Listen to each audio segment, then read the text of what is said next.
कि कहते हैं कि या तो नींद पूरी होगी या पूरे होंगे सपने, कि या तो नींद पूरी होगी या होंगे पूरे सपने, या तो रूठेगी ये दुनिया या फिर खुश होंगे अपने। तो मैं गोविंद शर्मा एक बार फिर से आप सभी का स्वागत करता हूं हमारे यूट्यूब चैनल रोशन सा स्टडी पॉइंट में। इसमें आज फिर से हम एक बार बात करते हैं अपने सोशियोलॉजी क्लास 12th के लिए जो मोस्ट इंपोर्टेंट हमारे क्वेश्चन आंसर्स हैं। ये आपका प्री बोर्ड और बोर्ड दोनों के लिए इंपॉर्टेंट चीज है। ठीक है, बहुत टाइम बाद आपको मैं दिख रहा हूं, कोई बात नहीं, आप लोगों का प्यार जो मुझे वापस लेकर आए। ठीक है, तो एक बार बढ़ते हैं अपने पीडीएफ की तरफ और आइए देखिए स्क्रीन पर क्या है। ठीक है, कोई भी डाउट आए तो कमेंट जरूर कर देना। तो क्लास 12th के लिए हमारा, ठीक है ना, सोशियोलॉजी बहुत टाइम बाद आ रहे हैं तो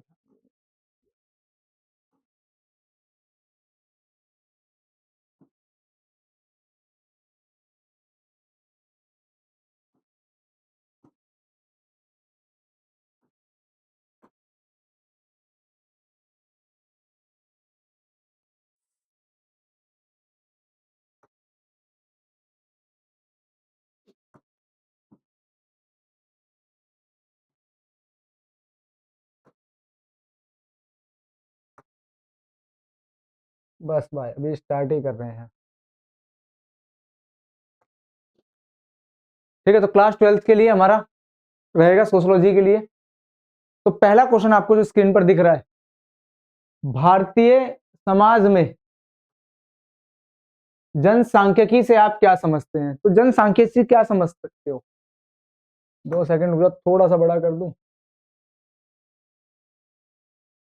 अब ठीक है, चलो।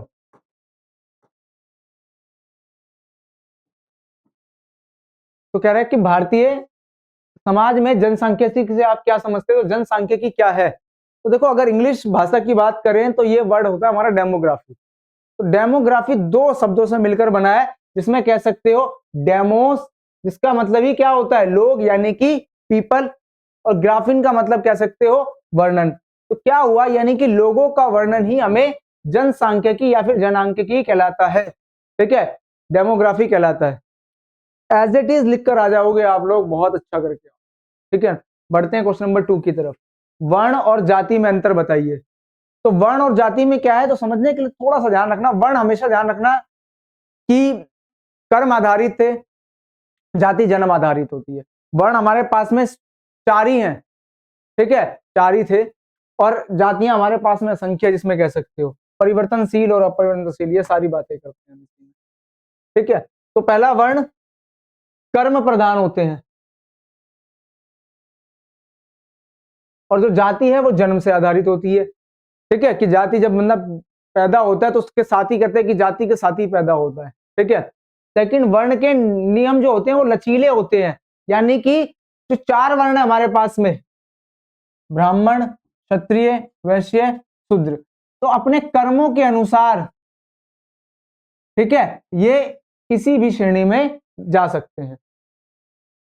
इसके अलावा कह सकते हो, लेकिन जाति के जो नियम होते हैं वो बहुत ज्यादा कठोर होते हैं। किसके साथ खाना है, किसके साथ बैठना है, ये सारी चीजें इसमें निर्धारित होती है। वर्ण व्यवस्था परिवर्तनशील है। अभी जैसे बताया कि अगर मान के चलो कोई व्यक्ति इस वाले शूद्र वर्ण में आ रहा है, ठीक है, और अगर उसके काम अपने कर्मों के अनुसार वो अगर क्षत्रिय धर्म का पालन कर रहा तो वो क्षत्रिय कहला देगा। ठीक है, तो इस तरीके से क्या होते थे, ये परिवर्तनशील होते थे। परंतु जाति व्यवस्था अपरिवर्तनशील है, जाति चेंज नहीं कर सकते। चौथा पॉइंट कहता है भारतीय समाज में वर्णों की संख्या 4 है। अभी बता दी कौन से, जातियों की संख्या हजारों में है, संख्या जिसको कहते हैं। पांचवा कह सकते हो जाति में खान पान, व्यवसाय, विवाह आदि के नियम होते हैं। ठीक है, हाँ, लेकिन धीरे धीरे हम जिस टाइम आधुनिक समाज की तरफ जा रहे हैं तो इनमें तो थोड़ा बहुत हमें परिवर्तन देखने को मिल रहा है, लेकिन विवाह आज भी वही है कि हर एक की प्रेफरेंस होती है कि वो विवाह अपनी ही जाति में करे। ठीक है ना, इंटरकास्ट मैरिज आज भी बहुत ज्यादा कह सकते हो कि लोग वैल्यू नहीं कर रहे हैं उस चीज के लिए, लेकिन विवाह में आज भी। तो ये क्यों है, इसी वजह से है ताकि जाति के जो नियम होते हैं वो कठोर होते हैं। ठीक है ना, वर्ण व्यवस्था इन सभी नियमों को कठोरता से लागू नहीं किया जाता। तो वर्ण व्यवस्था में नहीं होता। वर्ण व्यवस्था में क्या होता था, अपने कर्मों के आधार पर इसमें परिवर्तन कर सकते थे।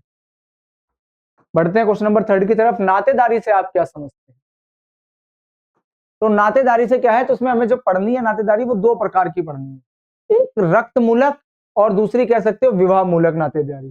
ठीक है, तो यानी कि जिसका संबंध रक्त से होगा, यानी कि खून का रिश्ता है भाई, सगा भाई सगी बहन, ये सब चीजें इसमें आती है। ठीक है, इसी चीज में दो प्रकार बताए गए, तो रक्त मूलक जिसमें कह सकते हो कि जो संबंध होता है वो खून से होता है, रक्त से होता है, जैसे हमारे माता पिता, जिसमें सगे माता पिता है ना, है। इसके अलावा भाई बहन जिनका संबंध खून से होता है, और विवाह मूलक यानी कि जो शादी के बाद में बन जाते हैं रिश्ते, सास ससुर के, देवर भाभी, ठीक है, इसके अलावा साला साली, तो ये सब क्या है, ये हमारे विवाह मूलक होते हैं। ठीक है, आई होप चीजें आपको क्लियर होंगी। क्वेश्चन नंबर 4, अच्छा क्वेश्चन कितने होंगे ये चीज है, तो ये आपके मान के चलो टॉप 40 प्लस जाएंगे, ठीक है ना, तो 40 से ज्यादा जाएंगे। सामाजिक स्तरीकरण से आप क्या समझते हैं और सामाजिक स्तरीकरण की सैद्धांतिक विशेषताएं बताइए। ठीक है, पेपर में कई बार एजिटिज क्वेश्चन भी मिलेंगे यहाँ से आपको, और इनसे थोड़ा सा हटकर मिलेंगे, लेकिन अगर आप क्वेश्चन को समझ के करोगे तो आप सेंस ऑफ द जो क्वेश्चन रहेगा उससे बाहर कुछ भी नहीं होगा। तो क्या रहेगा स्तरीकरण, समाज के अंतर्गत जो पाए जाने वाले समूह का उच्च निम्न, छोटे बड़े के आधार पर जो हम विभिन्न स्तरों में डिवाइड कर देते हैं, उनका डिवीजन करते हैं, उसी को हम बोलते हैं सामाजिक स्तरीकरण। ठीक है ना, इसको बोल सकते हो level of the society, division of the society. अब इसकी विशेषताएं क्या है, तो विशेषता यह है कि सामाजिक स्तरीकरण व्यक्तियों के बीच की विभिन्नता का प्रकार ही नहीं बल्कि समाज की विशेषता है। कह रहा सिर्फ और सिर्फ ऐसा नहीं है कि लोगों के बीच में देखने को मिल रहा, पूरा समाज ही इस चीज से डिवाइड है, पूरा समाज ही इसमें वर्गीकृत है। सामाजिक स्तरीकरण पीढ़ी दर पीढ़ी बना भी रहता है, यानी कि इसको बोल सकते हो कि जो हायरार्कियल लेवल है सोसाइटी में, वो क्या होता है, जनरेशन टू जनरेशन चलता रहता है। वंशानुगत आयाम देखने को मिलते हैं। इसके अलावा सामाजिक स्तरीकरण को विश्वास या विचारधारा द्वारा क्या मिलता है, समर्थन मिलता है, कि कोई भी चीज है उसमें अगर आपके लिए जो विश्वास है, विचारधारा है, वो काम कर रही है, ठीक है ना, तब जाकर चीजें आगे बढ़ती रहती। तो वही यहाँ पर भी हुआ। तो बात करते हैं क्वेश्चन नंबर 5 की। आप कैसे कह सकते हैं कि सामाजिक विषमता सामाजिक कैसे है? वैसे कॉपी पेन लेकर बैठना तो ज्यादा अच्छा है, जिससे आप लोग नोट डाउन कर लो तो और बढ़िया है, नहीं तो पीडीएफ मिल जाएगी तो डायरेक्ट आप याद कर लेना है। ठीक है, तो कह रहा है सूचना के अधिकार अधिनियम 2005 को परिभाषित कीजिए। अच्छा ठीक है, क्वेश्चन नंबर 5 रह गया भाई, कोई बात नहीं। आप कैसे कह सकते हैं कि सामाजिक विषमता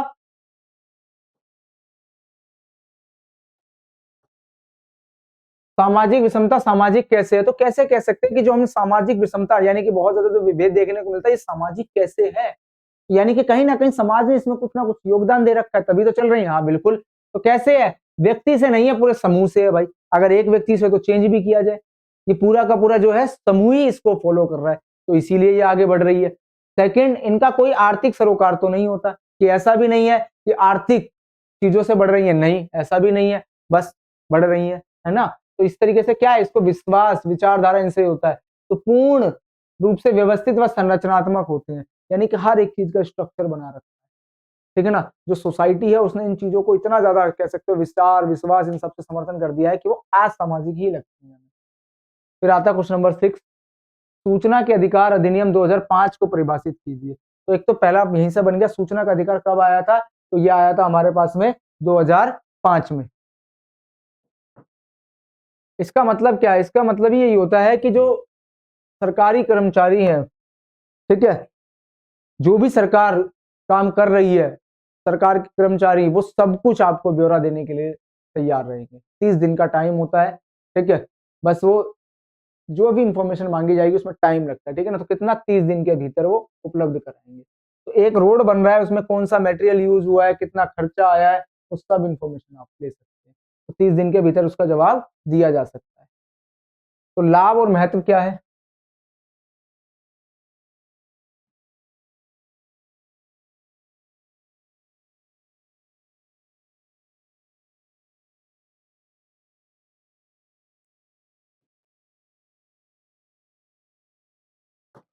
तो लाभ और महत्व ये है कि किसी भी सूचना के लिए अनुरोध करने के अधिकार आम जनता को मिल जाता है।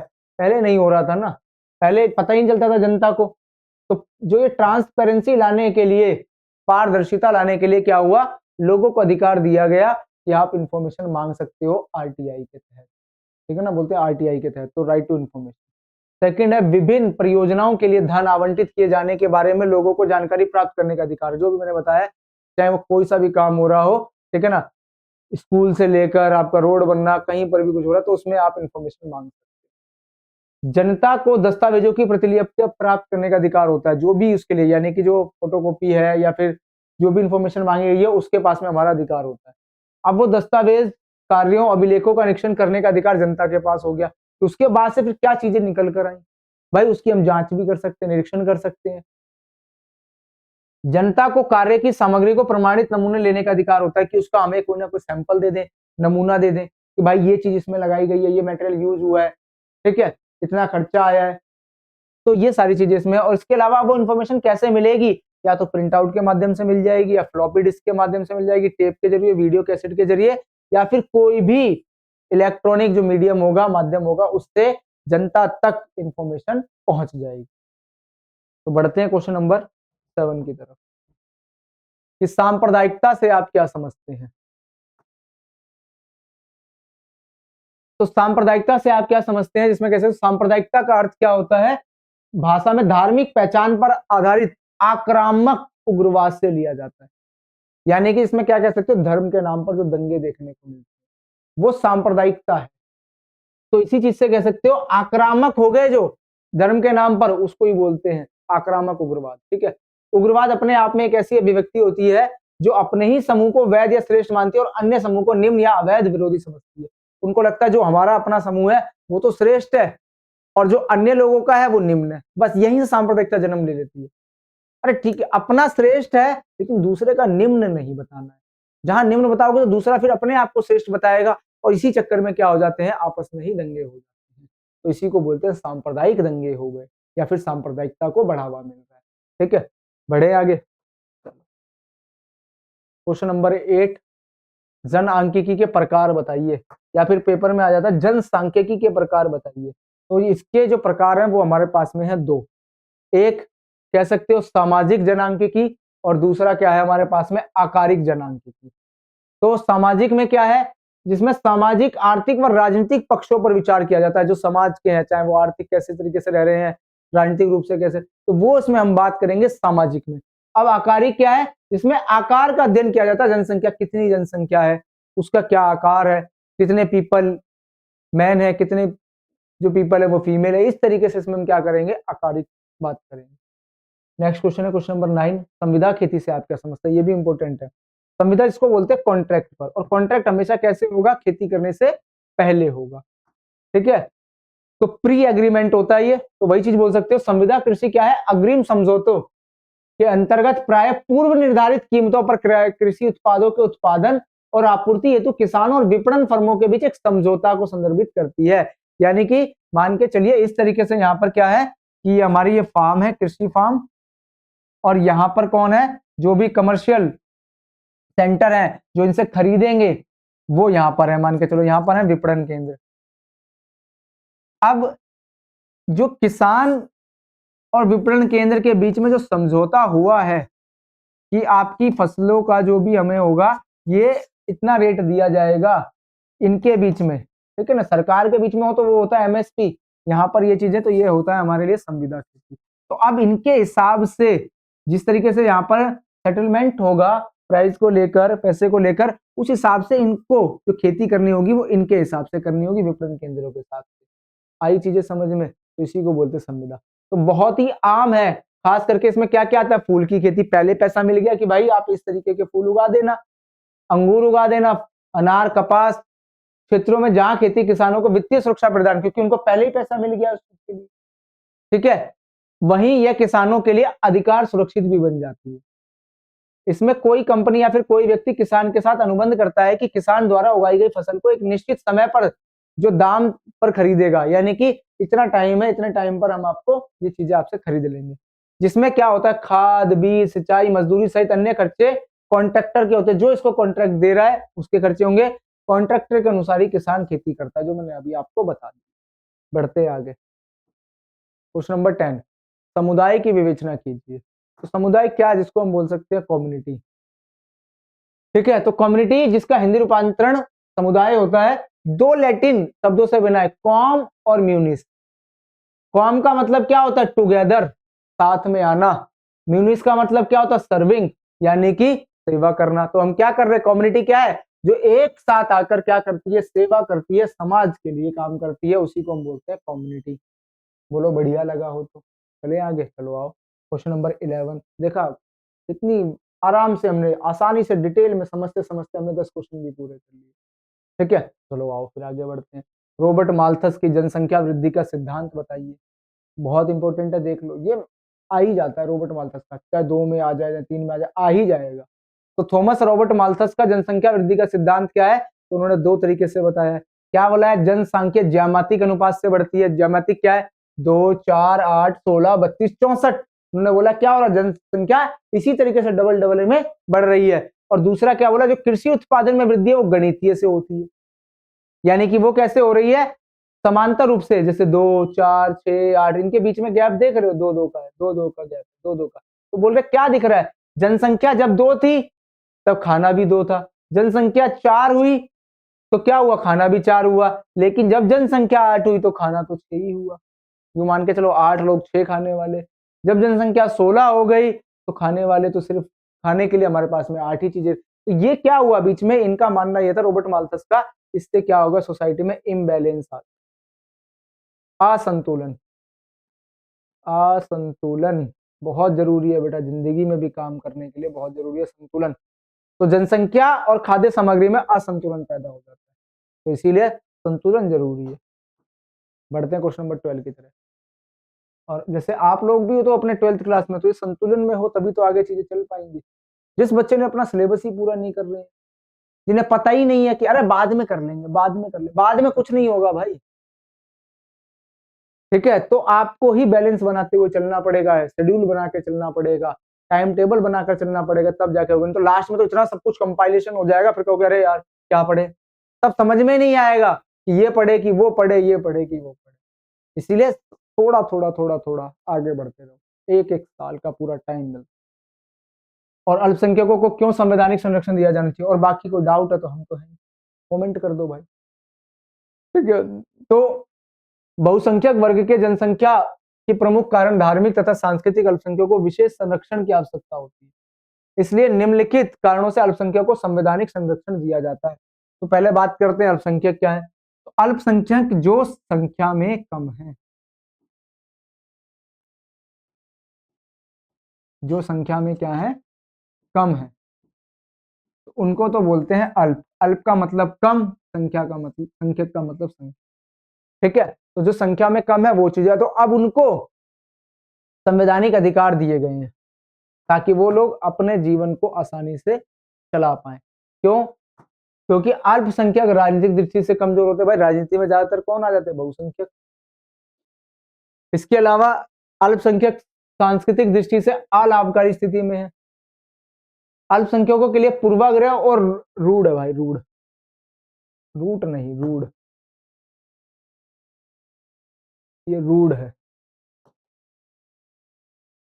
रूढ़ नहीं। ठीक है, तो इस तरीके से क्या है, ये धारणाएं विकसित हो जाती है कि उनके लिए पहले से ही कुछ चीजें निकाल के रख ली जाती हैं, और चीजें बोलते हैं कि यह पूर्वाग्रह, यानी कि पहले से ही बना के रख ली जा रही है, तो ऐसे ही होते हैं इस तरीके से। क्वेश्चन नंबर 13, ऐसा क्यों कहा जाता है कि राष्ट्र की व्याख्या करना सरल है पर परिभाषित करना कठिन है। ये भी आ जाता है आपका, तो इसके लिए समझना कैसे पड़ेगा, तो हमें पहले समझना पड़ेगा राष्ट्र क्या है और फिर राज्य क्या है।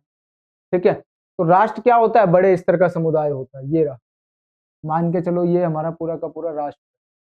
ठीक है, तो बड़े स्तर के लिए हम इसमें, जिसमें एक ही राजनीतिक व्यवस्था के अंतर्गत स्वेच्छा से रहने का प्रयत्न करते हैं और नैतिक भावनाओं को शक्तिशाली सूत्रों में बंधा रहता है। सब जुड़े रहते हैं आपस में, बॉन्डिंग रहती है कि हमारा एक ही कल्चर है, हमारी एक ही हिस्ट्री है, ठीक है, हमारा एक ही पास्ट है, इसके अलावा हमारी एक ही संस्कृति है, एक ही हमारे मूल्य है, वैल्यूज है जिसको कह सकते हो। ठीक है ना, तो इस तरीके से क्या होता है, इन सब लोगों से मिलकर राष्ट्र बनता है। अब आती है राज्य।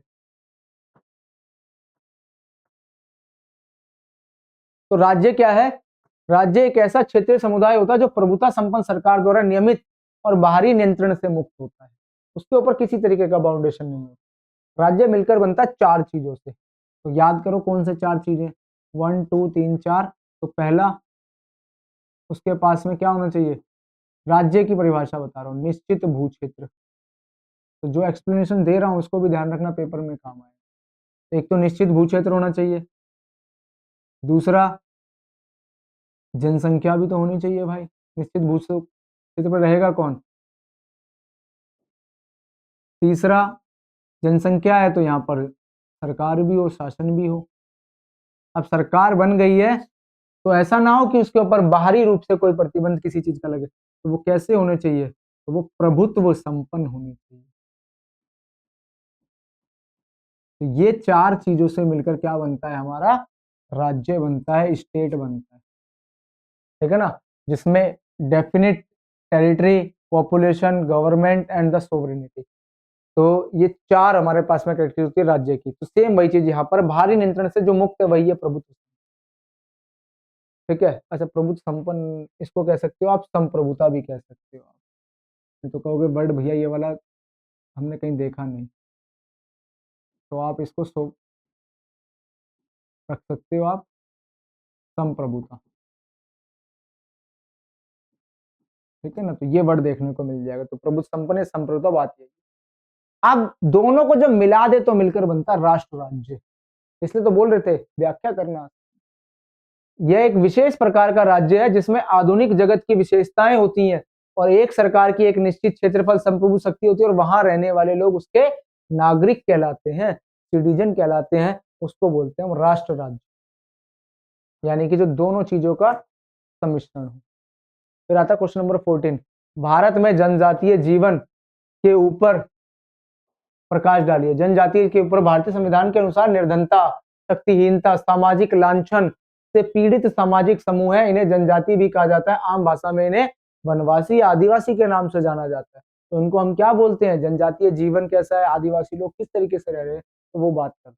तो आदिवासियों की समस्याएं हैं, विशेषताएं नहीं, समस्याएं पढ़नी है, क्योंकि इनको डेवलपमेंट के नाम पर इनको इनके घरों से, इनकी जमीनों से इनको हटाया जा रहा है, ठीक है। जल जंगल जमीन जिनकी बात करते हैं उन्हीं से इनको हटा दिया गया, जंगलों पर आज इनका अधिकार नहीं रह गया। तो वही चीज इनके समस्या आइडेंटिटी को लेकर है।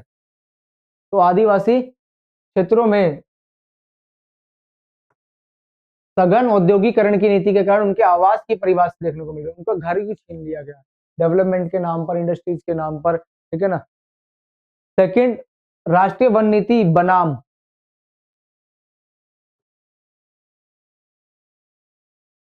बनाम आदिवासी विस्थापन, जिसके तहत इन्हें समस्याओं का सामना करना पड़ रहा है, ठीक है ना। तो क्या हो रहा है, जो एक नीति है राष्ट्रीय वन नीति की, राष्ट्रीय वन नीति लगा दी गई, और राष्ट्रीय वन नीति इसका मतलब पूरे जो वन है वो सरकार के हैं, तो अब हमें क्या करना है, डेवलपमेंट करना है, तो इनको हटाना पड़ेगा। आदिवासियों में सजातीय राजनीतिक जागरूकता के दर्शन के चलते इन्हें समस्याओं का सामना भी करना पड़ता है, एक जैसे इसमें कह सकते हो राजनीतिक जागरूकता। फिर है नेक्स्ट, भारत सरकार ने वनों का दोहन यानी कि उनको काटना, ठीक है ना, डिफोरेस्टेशन इसको कह सकते हो, खदान, कारखाने, बांध बनाने के नाम पर उनकी जमीनों का अधिग्रहण कर लिया और उनका पलायन देखने को मिला। तो जब उनका घर ही नहीं बचा, जंगल जमीन छिन गए, तो फिर वो कहां पर है, माइग्रेट करने लग गए। आदिवासी समाज में प्रगति के नाम पर आंतरिक उपनिवेशवाद का भी सामना किया जा रहा है कि प्रगति कर रहे हैं आप लोगों की, और कहीं ना कहीं इंटरनली उनको क्या बना रहे हैं, कॉलोनी। बढ़ते हैं नेक्स्ट क्वेश्चन की तरफ। क्वेश्चन नंबर 15, भारत के सामाजिक स्थिति के अनुसार जाति व्यवस्था को निरूपित कीजिए। तो क्या है जाति, अभी बताया था वैसे मैंने आपको, वही है। तो जाति व्यवस्था को निम्न प्रकार से, जाति जन्म से निर्धारित होती है, ना कि उसके मनुष्य की स्थिति से। तो जाति जन्म से, पैदा हुए हैं तो जन्म से ही हम जाति को लेकर चल रहे हैं। जाति एक भेदभावपूर्ण व्यवस्था है, ठीक है। इसके अलावा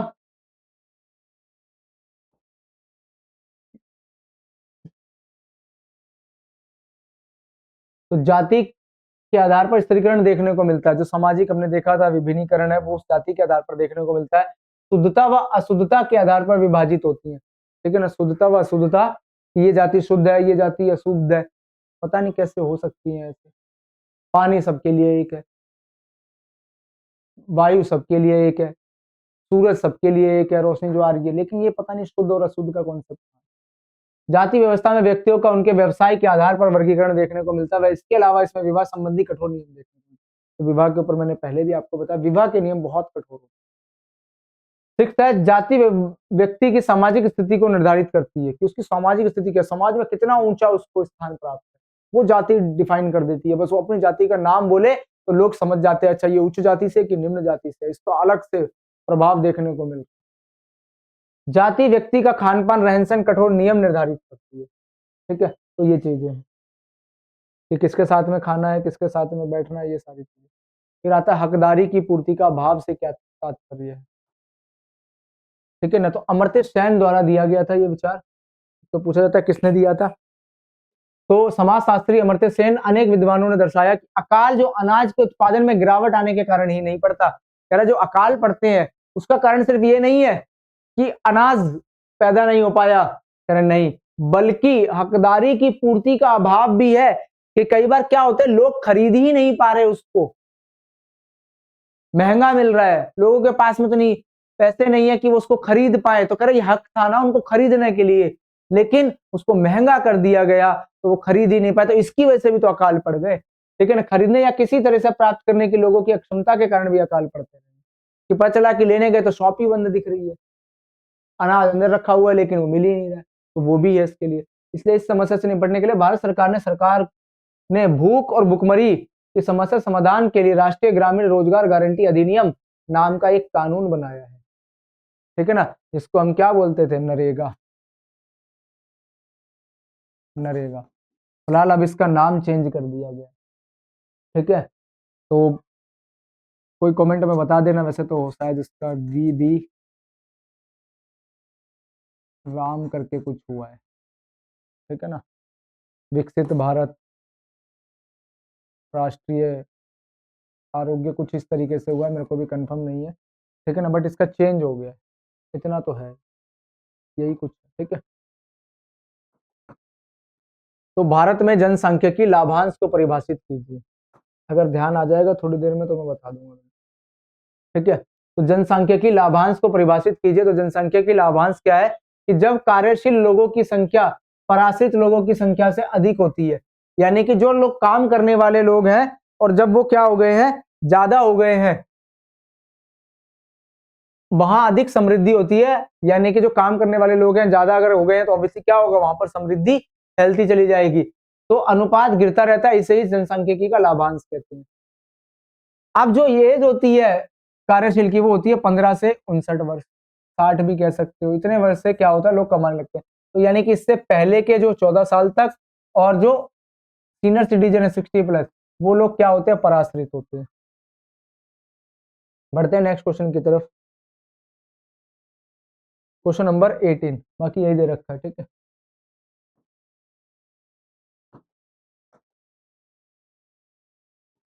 कि सत्तावादी राज्य की विशेषता एवं परिणाम बताइए। तो सत्तावादी राज्य क्या, नाम से क्या लग रहा है तुम्हें कि सत्तावादी राज्य क्या होगा, तो सत्तावादी राज्य जो ऑथोरिटेटिव होगा। सत्तावादी राज्य वह राज्य होता है जिसमें लोगों की आवाज नहीं सुनी जाती, जिनके पास शक्ति होती है या किसी भी के भी प्रति उत्तरदायी नहीं होते। ठीक है, तो उसको हम क्या बोलते हैं, सत्तावादी। इसके लिए कोई अकाउंटेबिलिटी नहीं है, कोई कुछ नहीं है, उनको जवाब ही नहीं देना, तो वो इसमें आता है। सत्तावादी राज्य अक्सर भाषा की स्वतंत्रता, प्रेस की स्वतंत्रता, सत्ता के दुरुपयोग से संरक्षण का अधिकार, कानून की अपेक्षित प्रक्रियाओं का अधिकार जैसे अनेक प्रकार से नागरिक स्वतंत्रता को अवसर सीमित या समाप्त कर देते हैं। तो सत्तावादी जहां पर आएगी अथॉरिटेटिव गवर्नमेंट, तो क्या करेगी, लोगों को कम से कम अधिकार देने की बात करेगी, या तो देगी तो बिल्कुल ही सीमित कर देगी। परिणाम क्या निकल कर आए, मौलिक अधिकारों का दोहन हो जाता है, उनका ह्रास हो जाता है। ठीक है ना, हरण हो जाता है। सत्ता के अंतर्गत भागीदारी की जो लहर होती है वो हमें ज्यादा देखने को मिलती है, लोग पार्टिसिपेशन ज्यादा कर रहे हैं। शासन के अंतर्गत सामाजिक आंदोलन की शुरुआत देखने को मिलता है, जैसे महिला आंदोलन कर रहे हैं, किसान आंदोलन है, मजदूर, ये जब भी सत्ता सरकार होगी उसके खिलाफ किया जाएगा। मानव अधिकार आंदोलन। फिर क्वेश्चन नंबर 19, स्त्रियों के अधिकारों व उनकी स्थिति के लिए चलाए गए सुधार आंदोलन का वर्णन कीजिए। तो क्या हुआ, देखो शुरुआत से ही स्त्री पुरुषों के अंतर्गत क्या होता है, भेदभाव देखने को मिलता है। इसमें पुरुषों को तो बहुत ज्यादा क्या बताया गया है कि पुरुषों को बहुत ज्यादा पावरफुल बताया गया है, उनको बताया गया कि ये स्ट्रांग है, और जो स्त्रियां हैं उनको हमेशा इनसे क्या रखा गया है, निम्न रखा गया है। तो वही उसी के बीच से कह सकते हो कि उनकी स्थिति के लिए बारे में क्या है, ठीक है ना। तो वही पुरुषों की तुलना में वो कम होती है, लेकिन ये बातें पूरी तरीके से सत्य नहीं होती। नॉर्थ इंडिया की साइड में चल जाती हैं, लेकिन केरल वेरल की साइड में क्या है, केरल की साइड में, सॉरी केरल वेरल नहीं, केरल की साइड में, ठीक है ना, जो साउथ ईस्ट केरल के अंतर्गत, जहां पर नायर परिवारों में और मेघालय की एक जनजाति जिसको बोलते हैं खासी जनजाति, ठीक है, वहां पर क्या होता है, महिलाओं की जो स्थिति होती है वो बहुत ज्यादा आगे देखने को मिलती है। अब आता है महिलाओं के उत्थान के लिए कई समाज जो शास्त्रीय सुधारक रहे हैं उन्होंने बहुत ज्यादा प्रयत्न किए। तो जैसे राजा राम मोहन रॉय ने सती प्रथा व बाल विवाह का विरोध किया था, और 1829 में लॉर्ड विलियम बेंटिक ने क्या करता, सती प्रथा को समाप्त कर दिया। सती प्रथा में क्या था, इसमें पति की मृत्यु के बाद में पत्नी को भी जला दिया जाता था उनके साथ ही साथ। इसके अलावा स्वामी दयानंद सरस्वती ने महिलाओं की शिक्षा के लिए अथक प्रयास किए। महादेव गो कैसे याद रख सकते हो, देखो सरस्वती नाम में आ रहा है, ठीक है ना, तो सरस्वती जी किसकी बात करती है, शिक्षा के लिए, तो इससे याद कर सकते हो। गोविंद रानाडे विधवा विवाह पुनर्विवाह, कि विधवा जो बच है उनके लिए वो विवाह कर सकती हैं दोबारा से, तो ये उन्होंने बात करी। इसके अलावा समाज सुधारक ज्योतिबा फूले ने जातीय व लैंगिक अत्याचारों के विरोध में आंदोलन चलाया, और सर सैयद अहमद खान ने जो इस्लाम के अंदर सामाजिक सुधारों के लिए महिलाओं के लिए ही स्कूल व कॉलेज खोले। तो ये समाज सुधारक। फिर अब 20वां क्वेश्चन, पश्चिमीकरण की परिभाषा देते हुए उसकी विशेषताओं की विवेचना कीजिए। पश्चिमीकरण क्या है, कि हर चीज को लेकर हम क्या कर लें, पश्चिम की साइड में जाएं, तो यानी कि सांस्कृतिक जो परिवर्तन की प्रक्रिया है पश्चिमी देशों के सांस्कृतिक के संपर्क के परिणाम स्वरूप होती है। पश्चिमी संस्कृति के तत्वों को अपनाने पर बल देती है, और पश्चिमी जीवन के अनुरूप सामाजिक, नैतिक और आर्थिक व्यवहारों में परिवर्तन को इंगित करते हैं। जो हम आज बढ़ रहे हैं, वेस्टर्नाइजेशन वेस्टर्नाइजेशन, वही वही है पश्चिम। तो डॉक्टर श्रीनिवासन ने पश्चिमीकरण का अर्थ स्पष्ट करते हुए लिखा है, ये कई बार ये पूरा का पूरा स्टेटमेंट देकर पूछते हैं ये किसका कथन है। तो मैं पश्चिमीकरण शब्द का प्रयोग भारतीय समाज व संस्कृति में होने वाले उन परिवर्तनों के लिए किया गया है जो 150 वर्षों से अधिक समय के अंग्रेजी राज्य के परिणाम स्वरूप उत्पन्न हुए, और यह शब्द प्रौद्योगिकी संसाधनों, प्रौद्योगिकी संस्थाओं, वैचारिक और मूल्यों आदि विभिन्न स्तरों पर होने वाले परिवर्तनों का समावेश है, जो अलग अलग तरीके से भारत के जो संस्कृति है उस पर प्रभाव डाल रहे थे, उसमें जो बदलाव देखने को मिल रहा था वो उसकी बात। विशेषताएं क्या है, सभी भौतिक और अभौतिक संस्कृति के परिवर्तनों का समावेश है, इसमें सारी चीजें शामिल हो जाती है, भौतिक अभौतिक, जिसको छू सकते हो जिसको छू नहीं सकते हैं, के द्वारा हम किसी भी समाज में पश्चिम के संपर्क से होने वाले परिवर्तनों को वंशानुगत दृष्टि से विश्लेषण कर सकते हैं। पश्चिमीकरण नैतिक रूप से एक तटस्थ अवधारणा है। पश्चिमीकरण की प्रक्रिया भारतीय समाज की चेतना व चेतना प्रक्रिया से जुड़ी हुई है। इसका प्रभाव भारतीय मानसिकता के चेतन एवं अचेतन दोनों पहलुओं पर पड़ा है। अंततः पश्चिमीकरण एक जटिल एवं बहुआयामी प्रक्रिया है, यानी कि भारत के ऊपर जो इसका प्रभाव है वो कह सकते हो कि सकारात्मक और नकारात्मक दोनों देखने को। क्वेश्चन नंबर 21 कराने से पहले एक बार मैं बस 2 सेकंड रुकना, मैं पानी पी लूं।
ठीक है, तो आइए क्वेश्चन नंबर 21।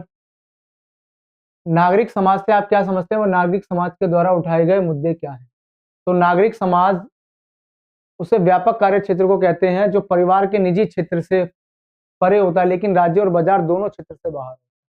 ठीक है, इसमें क्या हो रहा है, जिसका कोई मतलब नहीं है, राज्य और बाजार दोनों क्षेत्रों से बाहर रहेगा, लेकिन परिवार के निजी क्षेत्र से परे होता है। ये भी सक्रिय नागरिकता का क्षेत्र होता है जहां व्यक्ति मिलकर सामाजिक मुद्दों पर चर्चा करते हैं, जैसे गैर सरकारी संगठन, एनजीओ, राजनीतिक दल, प्रेस, मजदूर संघ, क्रैश, कृषक संघ, पर्यावरण संघ, महिलाएं संघ, ये जितने भी आपके ऑर्गेनाइजेशन बनती हैं, ये सब नागरिक समाज का पार्ट।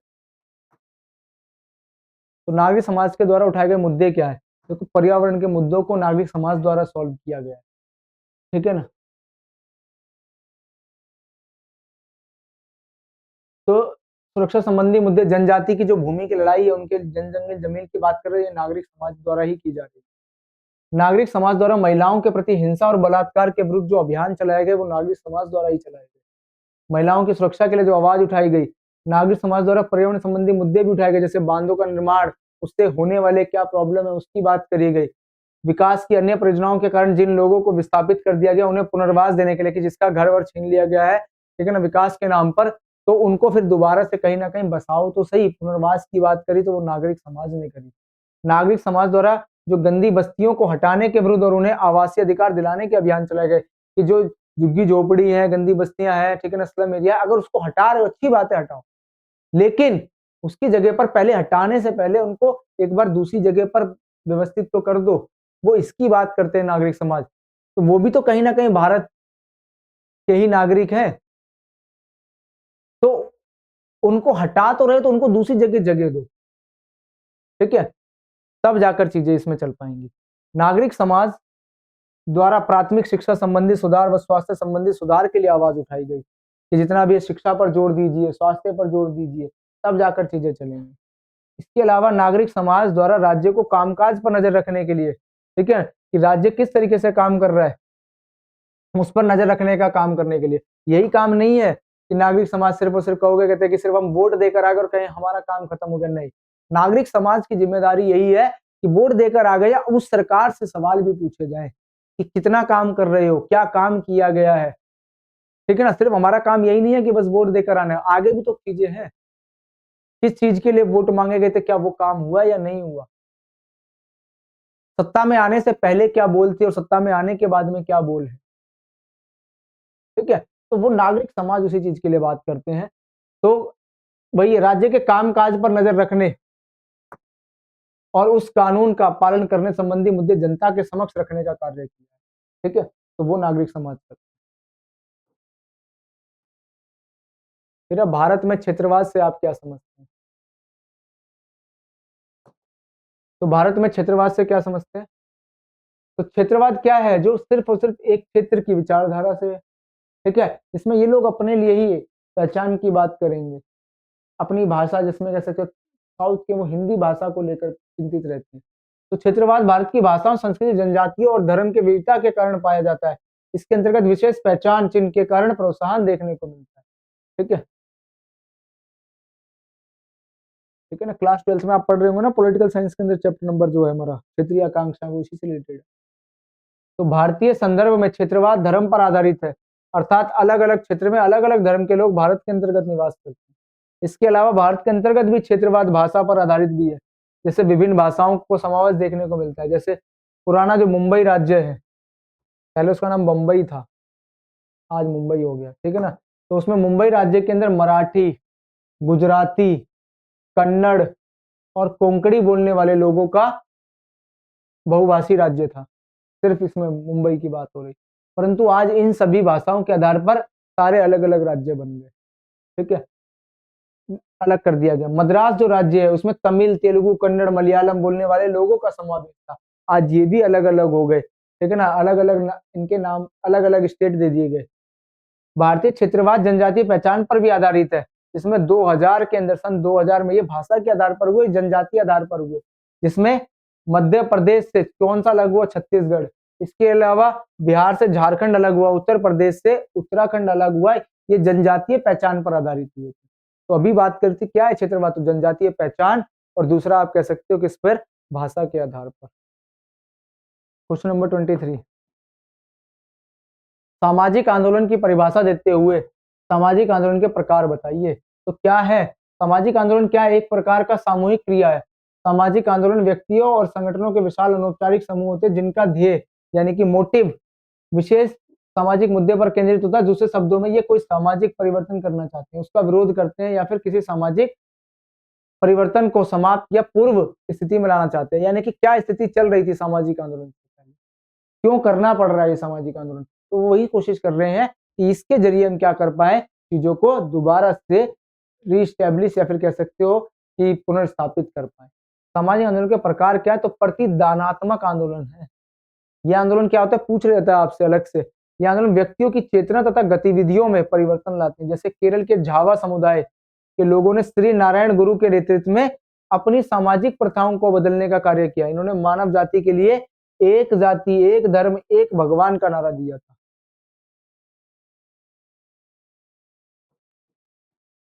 और दूसरा आंदोलन जो होते हैं वो होते हैं सुधारवादी आंदोलन। ये एक प्रकार का सामाजिक आंदोलन है जिसका लक्ष्य क्या होता है, समाज के किसी क्षेत्र को अपेक्षाकृत धीरे धीरे परिवर्तित करके उसको बेहतर बनाना होता है। तो उसको किस तरीके से बेहतर बनाए, सुधारवादी बात। जैसे इसमें कौन कौन से सुधारवादी कैसे होते हैं, ब्रह्म समाज, जैसे आर्य समाज, प्रार्थना समाज, सत्यशोधक समाज, एजावा आंदोलन, दलित आंदोलन, ये सब 1960 के दशक में भाषा के आधार पर हुए, राज्यों का पुनर्गठन, सूचना का अधिकार जो मिला, ये सब सुधार के लिए। फिर एक तीसरा आंदोलन जो आता है उसको बोलते हैं क्रांतिकारी आंदोलन। क्रांतिकारी क्या है, अंजाम देने के लिए समर्पित एक विशिष्ट प्रकार का सामाजिक आंदोलन होता है जो राज्य या इसके कुछ खंड पर नियंत्रण के लिए विशेष प्रतिस्पर्धी दावों को आगे बढ़ा रहा है। इसमें समाज में अमूल परिवर्तन करना और राज सत्ता पर अधिकार करना होता है। ठीक है, जैसे क्या हुआ, इसमें व्यवस्था में चेंज कर देना क्रांति के जरिए, जैसे रशियन रिवॉल्यूशन हुई, रूसी क्रांति। इसके अलावा भारत में 1857 का विद्रोह हुआ। इसके अलावा आपकी फ्रांसीसी क्रांति हुई, तो वो इसके लिए आती है। अब आता क्वेश्चन नंबर 24, ठेकेदारी व्यवस्था से आप क्या समझते हैं, वह इसे किस प्रकार से क्रियान्वित कर सकते हैं। तो एक निर्माण स्थल की दिन प्रतिदिन की निगरानी के लिए उससे संबंधित जितनी भी चीजों की जरूरत होती है, उससे कार्य को पूरा करने के लिए जिम्मेदारी किसको दी जाती है, ठेकेदार को दी जाती है। उस ठेकेदार का ही काम है कहाँ से मजदूर लेकर आने हैं, क्या काम कराने, तो हम उस एक पर्सन जो ठेकेदार है उससे क्या रहेंगे, अकाउंटेबल रहेंगे, उसी से सारी इन्फॉर्मेशन मांगेंगे। ठेकेदार गांव में जाता है तो उसको कहाँ से लेबर लानी, तो गांव में जाएगा, लोगों से पूछता है उन्हें क्या काम चाहिए, उसके हिसाब से वो वेतन भी बताता है उनको, और कई बार अग्रिम पैसा भी दिया जाता है, आने जाने का किराया भी उसी में होगा। ठीक है ना, उसके जेब से जाएगा, जेब से कुछ नहीं, वो फिर आगे जाकर जो भी जिससे वो कॉन्ट्रैक्ट लिया होता है वो उनसे ले लेते हैं। ठीक है ना, कार्यस्थल तक परिवहन की लागत शामिल होती है। श्रमिक तब तक मजदूरी के बिना काम करता है जब तक कि ऋण चुका नहीं दिया जाता। जो उसका पैसा दिया गया था अग्रिम, वो जब तक पूरा नहीं हो जाएगा तब तक काम। तीसरा है, मजदूर के साथ हुआ अनुबंध कोई स्थायी नहीं होता, वो जब मना है तब तोड़ सकता है, लो भैया अपना पैसा, अब हमसे तो नहीं हो पाएगा। ठीक है ना, तो वो चला भी जा सकता है, बंधा हुआ नहीं, किसी और काम को भी ढूंढ सकते हैं। क्वेश्चन नंबर 25, जैसे इसमें कई बार क्या होते हैं हमारे, जिसको बोलते हैं ना दिहाड़ी मजदूर, वो ये अनऑर्गेनाइज सेक्टर का, संगठित क्षेत्र व असंगठित क्षेत्र में अंतर बताइए। तो संगठित क्या है, नाम से ही लग रहा है, संगठित क्षेत्र को औपचारिक क्षेत्र भी कहा जाता है। इसमें 10 या 10 से अधिक लोग पूरे वर्ष कार्य करते रहते हैं, जबकि अनौपचारिक क्षेत्र को असंगठित क्षेत्र, असंगठित क्षेत्र भाई, आज नहीं, असंगठित क्षेत्र कहा जाता है। इसमें कामगारों की संख्या निश्चित नहीं होती, पता ही नहीं है इस फर्म के अंदर या फैक्ट्री के अंदर काम कितने लोग कर रहे हैं, कुछ नहीं पता, और डेली चेंज भी हो सकते हैं। लेकिन संगठित में चेंज नहीं होते, वहां पर सेम ही रहते हैं। संगठित क्षेत्र सरकार के पास पंजीकृत होते हैं, जबकि असंगठित क्षेत्र के कामगारों का सरकार के पास कोई भी पंजीकरण नहीं होता, पता ही नहीं कितने लोग काम कर रहे, सरकार को नहीं पता, जिसको बोल सकते हैं ना लिमिटेड सेक्टर। वो थर्ड, संगठित क्षेत्र में काम कर रहे मजदूरों के पास नौकरियां सुरक्षित होती है, उनको नौकरी से निकाला नहीं जाएगा। लेकिन जो असंगठित क्षेत्र में कह सकते हैं उनको कल का नहीं पता है, वो कल जाए और काम ही ना मिले। इसके अलावा संगठित क्षेत्रों में जो काम करते हैं उनके पास में मेडिकल लीव, इसके अलावा कह सकते हो कि जो ईपीएफ होता है वो मिलता है। ठीक है, बट इनके पास में ऐसा कुछ नहीं होता, वही चीज दे रखी है, पेंशन, ये सब लाभ उनको मिलते हैं संगठित क्षेत्र वालों को, जो असंगठित क्षेत्र में उनको नहीं मिलते। फिर आप परिवार को समझाते हुए परिवार के प्रकार बताइए। तो परिवार क्या है, जो हमारे सुख दुख का साथी है। ठीक है ना, जब कोई नहीं होता हमारे साथ में तो हमारे पेरेंट्स, परिवार के जो भी पार्ट है वही होते हैं, ठीक है ना? जिसमें हम अपने सुख दुख बांटने का काम करते हैं, सदस्यों को आपस में जोड़कर रखने का माध्यम होता है। और ये कैसे होते हैं? तो रक्त संबंधी होते हैं, इसके अलावा विवाह या गोत्र संबंधी नातेदारी से भी होते हैं। परिवार के प्रकार क्या है? तो एकल परिवार, संयुक्त परिवार। एकल परिवार जिसमें माता पिता, बच्चे, दादा दादी। संयुक्त परिवार में जिसमें सारे भाई, विवाहित भाई सारे मिलकर रह रहे होते हैं। वंश के आधार पर तो पितृवंशीय परिवार और मातृवंशीय, यानी कि जो वंश और संपत्ति पिता से पुत्र को मिलती है, पितृवंशीय, मातृवंशीय जो वंश और संपत्ति माँ से पुत्र को मिलती है। निवास स्थान के पितृस्थानिक, मातृस्थानीय। पितृस्थानीय में क्या है? जो नवविवाहित जोड़ा होता है वो लड़के के घर पर आकर रहते हैं, ठीक है ना? जब शादी करके लेकर आते हैं तो लड़के के घर पर आते हैं, वो पितृवंशीय, पितृस्थानीय परिवार है। और मातृस्थानीय में क्या होता है? इसमें लड़की के घर पे जाकर रहते हैं, ठीक है ना? नवविवाहित जोड़ा जो सत्ता के आधार पर तो पितृसत्तात्मक परिवार, मातृसत्तात्मक। जिस कह सकते हो कि घर में सत्ता किसके अनुरूप चलती है? पुरुषों के अनुरूप, पिता के अनुरूप, तो वो पितृसत्तात्मक। जिसमें माता की चल रही है, यानी कि मातृ के नाम पर चीजें चल रही है, तो वो मातृसत्तात्मक। क्वेश्चन नंबर 27, भारत में जनजातीय समुदाय की विशेषताएं बताइए। तो अभी हमने बात करी थी जनजाति क्या है? ट्राइब। ट्राइब यानी कि लैटिन भाषा के शब्द ट्राइबस से बना है, जिसका मतलब क्या होता है? आदिम रोमन लोगों का विभाजन। ट्राई यानी कि 3 भागों में। बाद में इसका प्रयोग निर्धन तथा जनजन के लिए कहा जाने लगा। अंग्रेजी भाषा में इसका अर्थ किसी सामान्य पूर्वज से उत्पत्ति था। जनजाति शब्द का वर्तमान उद्देश्य 19वीं शताब्दी में प्रयुक्त होने लगा, जबकि औपनिवेशिक शासकों द्वारा अफ्रीका के अधिकांश भागों और एशिया के कुछ भागों में ट्राइब कहा जाता है। तो इस तरीके से ये। अब इसकी विशेषताएं क्या है? तो प्रत्येक जनजाति का अपनी एक अलग भाषा होती है, जो उस जनजाति के सभी लोगों को एक दूसरे से जोड़े रखती है, ठीक है ना? अपनी अपनी भाषा है, अलग भाषा है, तभी सारे एक साथ रहते हैं। एक जनजाति के सदस्यों के बीच किसी तरीके की ऊंच नीच या जातिगत भेदभाव नहीं होता। ये नहीं होता कि ये ऊंचा है ये नीचा, ऐसा कुछ नहीं, ठीक है? जनजातियों की विशेषता यह है कि उनका जीवन अपने स्वयं के नियमों और कानूनों के द्वारा संचालित होता है। वो अपने लिए ही अपने नियम बनाते हैं, कानून बनाते हैं, उसके हिसाब से चलते हैं। प्रत्येक जनजाति एक निश्चित भौगोलिक क्षेत्र में निवास करती है तथा इनके सदस्य अपने भूभाग से बाहर जाना ही नहीं चाहते। और जनजाति एक अंतर विवाही समूह, एक जनजाति के किसी व्यक्ति को अपनी जनजाति से बाहर विवाह करने की अनुमति नहीं दी जाती। शादी होगी तो वो अपने ही जनजाति के अंदर करेंगे। इसके अलावा प्रत्येक जनजाति के अपने कुछ अलग धार्मिक विश्वास, प्रथाएं और परंपराएं होती हैं। इस प्रकार सांस्कृतिक आधार पर विभिन्न जनजातियों के बीच एक स्पष्टता, भिन्नता देखने को मिलती है, ठीक है ना? ये विश्वास ही है भाई। इसके अलावा जनजाति केवल कुछ परिवारों का संकलन नहीं कहा जा सकता। अधिकांश जनजाति समुदाय का आकार बहुत बड़ा है, जैसे संथाल। इसके अलावा गोंड तथा भील जनजातियां, ये पेपर में पूछी जाती है कौन सी बड़ी जातियां हैं, तो यही है आपके संथाल, भील और गोंड। इसके अलावा क्वेश्चन नंबर 28, भारत में क्षेत्रवाद के कारणों का उल्लेख करें। तो इसमें क्या है? क्षेत्रवाद, सांस्कृतिक भिन्नता, जो मैंने अभी पीछे बताया था, राजनीतिक। तो इसको दोबारा समझाने की जरूरत है नहीं फिलहाल, ठीक है ना? क्वेश्चन नंबर 29 देखो, पीडीएफ मिलेगी, उसमें से आपको सब कुछ मिल जाएगा।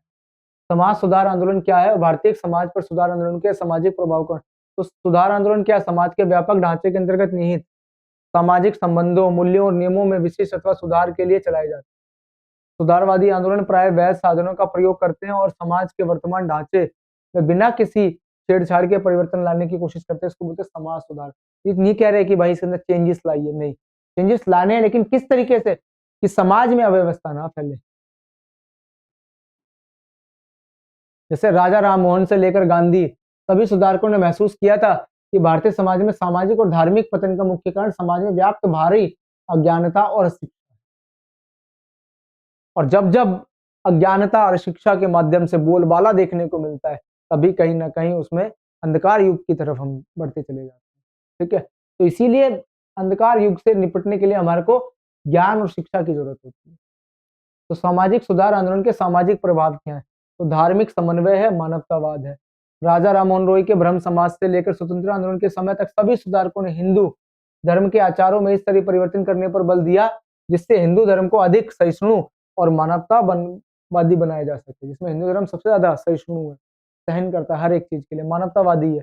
जातिगत भेदभाव में कमी की बात हुई, वैवाहिक कुरीतियों में सुधार हुआ और महिलाओं की स्थिति में सुधार की बात हुई। फिर क्वेश्चन नंबर 30, महिलाओं के लिए सुधार आंदोलन की विवेचना कीजिए। देखो महिलाओं के लिए अलग अलग आंदोलन चले जिससे इनकी स्थिति को सुधार किया जा सकता है, जिसमें विधवा के पुनर्विवाह के बारे में बात की गई, इनकी शिक्षा के ऊपर बात की गई। जैसे राजा राम मोहन रॉय के प्रयास में 1829 में सती प्रथा निरोधक कानून पारित हुआ लॉर्ड विलियम बेंटिक द्वारा। इसके अलावा स्वामी दयानंद सरस्वती ने आर्य समाज की स्थापना कर बाल विवाह को रोकने, पर्दा प्रथा को समाप्त करने और स्त्री शिक्षा को प्रोत्साहन देने का प्रयास किया। इसके अलावा केशव चंद्र सेन के प्रयासों के कारण 1872 में विशेष विवाह अधिनियम पास हुआ, जिसके द्वारा लड़कियों के विवाह की आयु 14 वर्ष और अंतर जातीय विवाह में विधवा पुनर्विवाह को मान्यता दी गई, यानी कि एज जो थी वो 14 वर्ष कर दी गई लड़कियों की। और 1874 में कानून द्वारा स्त्री धन के क्षेत्र को विस्तारित किया गया, जिससे हिंदू विवाह अधिनियम 1955 के द्वारा परित्याग, न्यायिक पृथक्करण एवं विशेष परिस्थितियों में विवाह विच्छेद की व्यवस्था की गई, यानी कि जिसमें कह सकते हो डिवोर्स, ये सब चीजें व्यवस्था कर दी गई कि अगर आपके संबंध रिलेशन अच्छे नहीं हो रहे तो फिर उसके बाद में क्या हो जाए, आप डाइवोर्स ले सकते हैं। हिंदू उत्तराधिकार अधिनियम 1856 के द्वारा पिता की संपत्ति में पुत्र के समान ही पुत्रियों को भी अधिकार दिया गया कि अब सिर्फ और सिर्फ पुत्रों का ही राज नहीं रहेगा, उस पर हक फीमेल का भी। महात्मा गांधी जी ने भी स्त्रियों की शिक्षा के लिए आवाज उठाई और महात्मा गोविंद रानाडे द्वारा लिखित ग्रंथ text of the Hindu law on the lawfulness of the remarriage of widows और Vedic authorities for window marriage में विधवा विवाह के लिए शास्त्रीय स्वीकृति के विशुद्ध विवेचन किया गया। ये विशुद्ध है, ऐसे टाइपिंग एरर हो गई भाई आज, कोई बात नहीं, हो जाती है भाई कभी कभी। विशुद्ध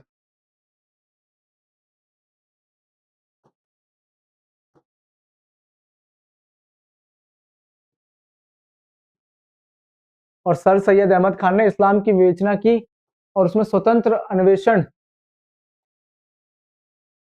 वैधता का उल्लेख करके उन्होंने कुरान में लिखी गई बातों और आधुनिक विज्ञान द्वारा स्थापित प्रकृति के नियमों में समानता जाहिर की। तो ये किसने बात करती है इस्लाम के सुधार के अंदर, तो वो sir Syed Ahmad Khan. Question number 31, अन्य पिछड़ा वर्ग की समस्याएं लिखिए। तो अन्य पिछड़ा वर्ग यानी कि इसको हम क्या बोलते हैं, ओबीसी, अदर बैकवर्ड क्लास।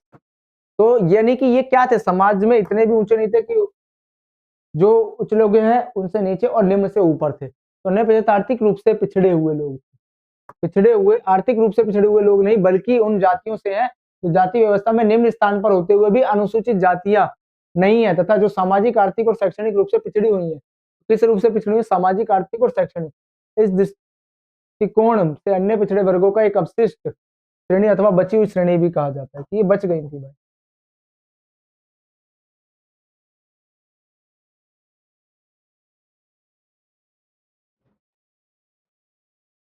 समस्याएं क्या है, आर्थिक पिछड़ेपन की समस्या, शिक्षा के क्षेत्र में पिछड़ेपन की समस्या, शोषण एवं अत्याचार की समस्या, ये समस्या। बढ़ते क्वेश्चन नंबर 32 की तरफ कि औपनिवेशिक काल में भूमि सुधारों के परिणामों की चर्चा कीजिए। किस तरीके से भूमि सुधार हुए। वैसे तो 3 हमें भूमि सुधार देखने को मिलते हैं। औपनिवेशिक काल यानी कि अंग्रेजों का काल, ठीक है, जिसमें उन्होंने सहकारी खेती भूमिहीन के माध्यम से भूमि का जो वितरण किया था उसके बाद से चीजें मिली है। तो औपनिवेशिक काल में भूमि सुधार जो हुए वो है जमींदारी व्यवस्था, रैयतवाड़ी व्यवस्था और महालवाड़ी। जमींदारी में क्या था, जिसका संबंध जमींदार के माध्यम से कंपनी कृषकों से करती थी। होता क्या था, यहाँ पर मान के चलो ये कंपनी,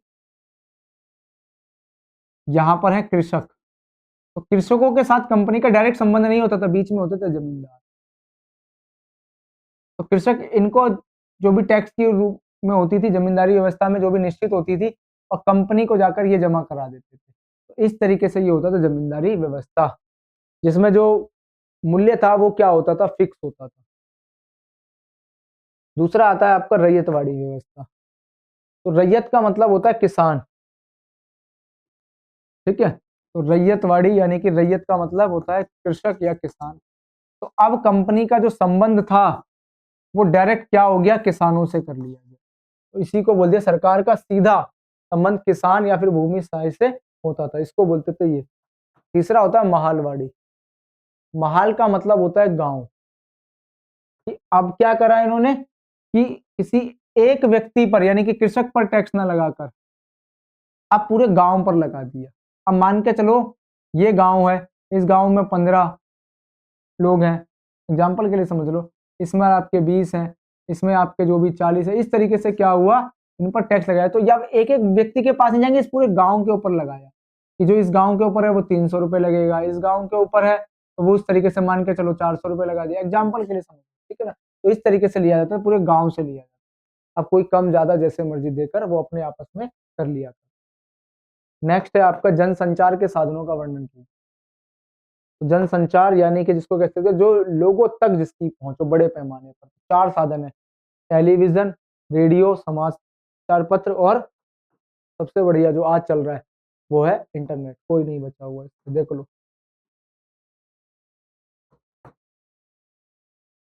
तो टेलीविजन, वर्तमान युग में टेलीविजन, दूरदर्शन जिसको बोल सकते हो सबसे प्रभावशाली है। संबंधित जो कार्यक्रम, समाचार, सूचनाएं, वार्ताएं, मनोरंजन कार्यक्रम ये पहुंचते हैं।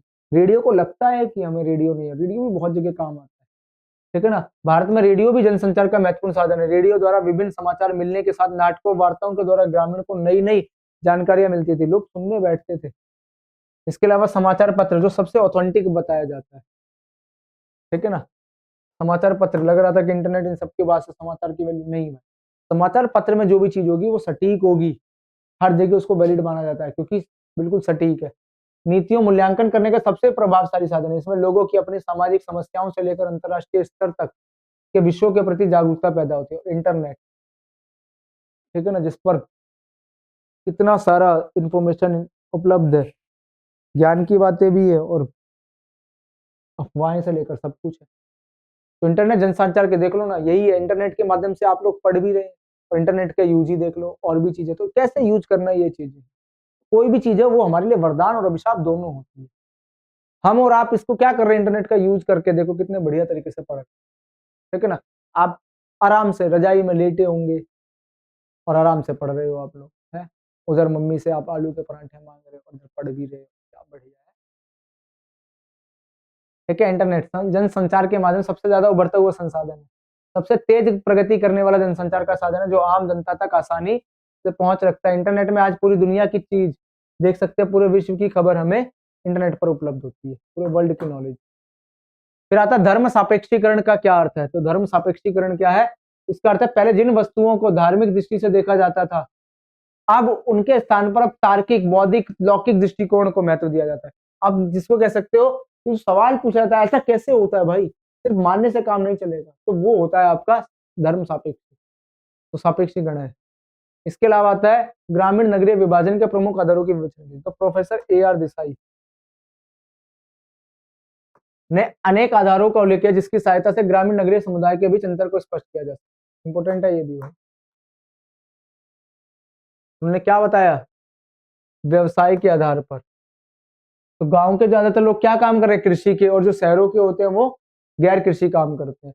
प्रकृति के साथ संबंध, जो गांव के लोग हैं, ग्रामीण लोग हैं, उनका प्रकृति के साथ संबंध ज्यादा अच्छा होता है क्योंकि वो चारों तरफ प्रकृति से जुड़े हुए हैं। और शहरों के लोग पॉल्यूशन से प्रदूषित है, पॉल्यूशन से ग्रसित है, चारों तरफ उनको पॉल्यूशन ही पॉल्यूशन नजर आता है। इनको बढ़िया हवा, आह क्या बढ़िया ऑक्सीजन ये ले रहे होते हैं, और हम लोग तो यार मैं हमेशा, है ना कि दिल्ली के लोग के जो फेफड़े फेफड़े नहीं रह गए, फिल्टर बन गए हैं भाई। कुछ हो नहीं रहा है, हो रहा है सब कुछ है, लेकिन कह सकते हो मजा ही आ रहा है उनको। इस तरीके से है प्रकृति के साथ संबंध गांव के लोगों का, जो अपनी गांव से जुड़ा हुआ है। हम लोग तो पॉल्यूशन के अंदर हैं, बाहर निकलो तो दवा नहीं है। मॉर्निंग वॉक पर निकले तो निकलेंगे थे कि अच्छी स्वास्थ्य के लिए निकलेंगे, लेकिन शहरों में तो साथ में पॉल्यूशन भी इनहेल कर, ठीक है।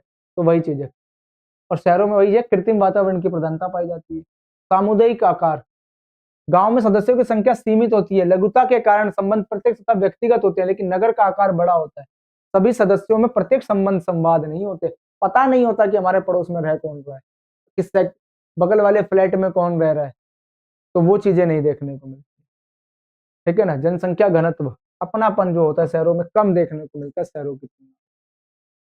गांव में जो जनसंख्या कम है, घर बड़े हैं, जनसंख्या कम है, लेकिन जो शहरों में जनसंख्या घनत्व बहुत ज्यादा है। दिल्ली का ही देख लो, छोटी सी दिल्ली है, 3.5 करोड़ के अराउंड पर बताते हैं कि जनसंख्या, तो छोटे से दिल्ली के अंदर जनसंख्या घनत्व ज्यादा है, यानी कि पर स्क्वायर किलोमीटर पर लोग ज्यादा है। छोटे छोटे घरों में बहुत ज्यादा लोग रह रहे हैं, ठीक है ना, बिल्डिंग बना बनाकर जिसमें कह सकते हो रह रहे हैं। तो लेकिन गाँव में ऐसा घर बड़े बड़े लोग, सामाजिक स्तरीकरण है, गांव में आयु तथा लिंग के आधार पर विभिन्नकरण कम होता है, लेकिन इसमें जातिगत स्तरीकरण की प्रधानता होती है, लेकिन शहरों में जातिगत प्रधानता कम होती है। तभी तो लोग गांव से छोड़कर शहरों में आते और कोई भी काम कर लेते, यहाँ पर जाति से नहीं। लेकिन शहरों में क्या होता है, कह सकते हो जाति ना होकर वर्ग भी होता है। क्लास मैटर करती है, आप हाई क्लास में हो कि लोअर क्लास में हो, मिडिल क्लास। फिर आता संस्कृतिकरण की अवधारणा एक ऐसे प्रारूप को सही ठहराती है जो दरअसल असमानता और परिवर्तन पर आधारित होती है। तो संस्कृतिकरण की अवधारणा एक ऐसे प्रारूप को सही ठहराती है दरअसल असमानता और अपवर्जन पर आधारित होती है। इसमें संकेत मिलता है कि पवित्रता और अपवित्रता के जातिगत पक्षों का उपयोग माना जाए। इसमें हम बात करते हैं कि क्या चीज पवित्र और क्या चीज अपवित्र है।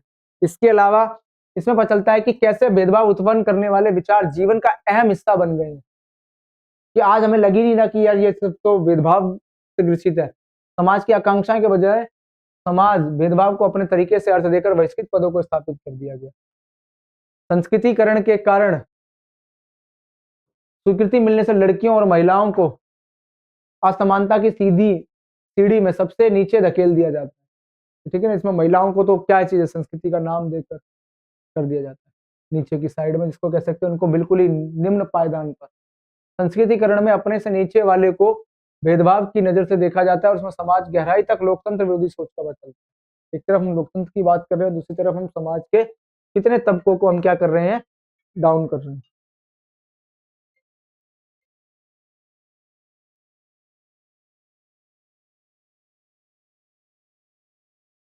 फिर दलित संस्कृति एवं दलित समाज के मूलभूत पक्षों को भी पिछड़ापन मान लिया जाता है। उदाहरण के लिए नियम जाति के लोगों द्वारा किए गए श्रम को भी निम्न एवं श्रमदायक माना जाता है। ठीक है ना, इसमें भी जितने भी नियम होते हैं वो क्या रहेंगे, श्रम के आधार पर है। फिर क्वेश्चन नंबर 37, भारत में हरित क्रांति के बारे में बताते हैं, उसके लाभ और हानियां बताइए। तो हरित क्रांति यानी कि इसमें ग्रीन रिवॉल्यूशन जो क्या हुआ, जब देश के अंदर अकाल ऐसी चीजें देखने को मिल रही थी, भुखमरी, तब जाकर जो कुछ स्टेट हमारे जिसमें कह सकते हो हरियाणा, पंजाब और वेस्टर्न उत्तर प्रदेश, पश्चिम उत्तर प्रदेश, इन राज्यों में जो पहले से कृषि प्रधान राज्य हैं उनको और ज्यादा बढ़ाया जाए, जिससे जो ये समस्या थी इसको निवारण किया जाए। तो इससे फायदा भी हुआ, फायदा ये हुआ कि सब में जो हमारे पास में भुखमरी ये सब चीजें दूर हो गई, अनाज हमारे पास में सरप्लस अमाउंट में हो गया। ठीक है, आत्मनिर्भर बन गए हम कृषि के क्षेत्र में, भोजन के उसमें। लेकिन इससे हानियां क्या मिली, कुछ ही राज्यों को फायदा हुआ, उत्तर के भी कुछ ही राज्यों को फायदा हुआ, जिसमें हरियाणा, पंजाब और वेस्टर्न उत्तर प्रदेश, पश्चिम उत्तर प्रदेश को फायदा हुआ। लेकिन जो अन्य राज्य थे उनको इसका पूरा का पूरा समान रूप से फायदा नहीं मिल पाया। ठीक है, तो इस तरीके से एम एस स्वामीनाथन द्वारा इसको शुरुआत किया गया था, पूछा जाता है। ठीक है, इसमें HYV seed, high yielding variety seed, जिसमें कम बीज, ज्यादा उत्पादकता, सिंचाई, ये सब चीजें स्टार्ट कर दी। फिर सामाजिक बहिष्कार से आप क्या समझते हैं? सामाजिक बहिष्कार का मतलब है समाज से उसको हटा देना, ऐसे तौर तरीके जिसमें व्यक्ति, समूह, संस्थान के समाज से बाहर कर दिया जाता है, सभी के साथ घुलने मिलने से रोका जाता है। क्वेश्चन नंबर 39, अस्पृश्यता के आम बताइए। तो 3 है, अपवर्जन या बहिष्कार, हटा दो बिल्कुल ही, अनादर एवं अधीनता या फिर शोषण के लिए। क्वेश्चन नंबर 40, हरित क्रांति की हानियों पर तो मैंने आपको बता दिया, ये वही चीज है। ठीक है ना, कीटनाशकों इन सबसे क्या हुआ कि जो भूमि थी वो क्या हो गई, उसकी उर्वरक शक्ति कम हो गई। जो खानों के अंदर जितने भी जो फसलें उगाई जा रही थी, ठीक है ना, उसमें इंसेक्टिसाइड, पेस्टिसाइड, इन सब का यूज करने से केमिकल, ये सारी चीजें बढ़ गई। महिलाओं के लिए सरकार द्वारा उठाए गए कदम क्या है? तो महिलाओं ने क्या किया? तो महिलाओं के लिए सरकार द्वारा 1931 में कराची में भारतीय राष्ट्रीय कांग्रेस द्वारा एक अध्यादेश जारी करके स्त्रियों को बराबरी का हक देने पर बल दिया गया। इसके अंतर्गत ही महिलाओं को सार्वजनिक रोजगार शक्ति सम्मान के संबंध में निर्योग्य नहीं ठहराया जा सकता। ये नहीं बोला गया कहते हैं कि भाई आप रोजगार नहीं मिलेगा उनको, या फिर नहीं बोला अब मिल जाएगा। 1970 में काफी अहम मुद्दों पर जोर दिया गया, जैसे स्त्रियों को मत डालने, वोट डालने का अधिकार दिया गया, सार्वजनिक पद धारण करने का अधिकार दिया गया कि आप जो गवर्नमेंट सेक्टर के अंदर जाकर जो भी बड़ी बड़ी पोस्ट है उस पर आप जा सकते हैं, ये चीज दी गई। स्वतंत्रता प्राप्ति के पश्चात राजनीति में भागीदारी सुनिश्चित करने के लिए स्थानीय शासन में महिलाओं को 1/3 आरक्षण दिया गया। ठीक है ना, किसमें? स्थानीय शासन में, लोकल गवर्नमेंट में, यानी कि पंचायत और इसको कह सकते हो आप MCD के इलेक्शन। फिर तो मंडल आयोग क्या है? तो मंडल आयोग OBC से रिलेटेड है, जो BP मंडल की अध्यक्षता में हुआ था। सिफारिश में अन्य पिछड़ा वर्ग दूसरा, ठीक है ना, 27% आरक्षण देने की बात करेगी। जो योग्यता के आधार पर योग्य नहीं थे उनको सार्वजनिक सेवा में सभी स्तरों पर पदोन्नति में भी आरक्षण शामिल था। इसमें अनुसूचित जाति अनुसूचित जनजाति के समान ओबीसी के लिए आयु में छूट का भी प्रस्ताव है। और आज का लास्ट क्वेश्चन है, महिलाओं द्वारा लिखी गई पुस्तकों को बताइए। तो महिलाओं द्वारा क्या लिखी गई थी पुस्तकें, जिसमें ताराबाई शिंदे स्त्री पुरुष तुलना लिखी, इसके अलावा जिसमें गलत तरीके से पुरुषों को ऊंचा दर्जा देने की बात कही गई, बेगम रुकैया शेखावत हुसैन ने सुल्ताना ड्रीम लिखी गई, इसमें हर लिंग को बराबर अधिकार देने पर चर्चा की गई, और राज सुंदरी देवी द्वारा अमार जीवन आत्मकथा लिखी गई जो बंगाली भाषा में। तो इस तरीके से थे जो आपके टॉप 40 प्लस क्वेश्चन आंसर्स वो मैंने आपको करा। ठीक है,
ठीक है। तो हाँ, इसका नरेगा का जो नाम था, यही बता रहा था, मनरेगा का नाम चेंज करके अब क्या कर दिया है, विकसित भारत रोजगार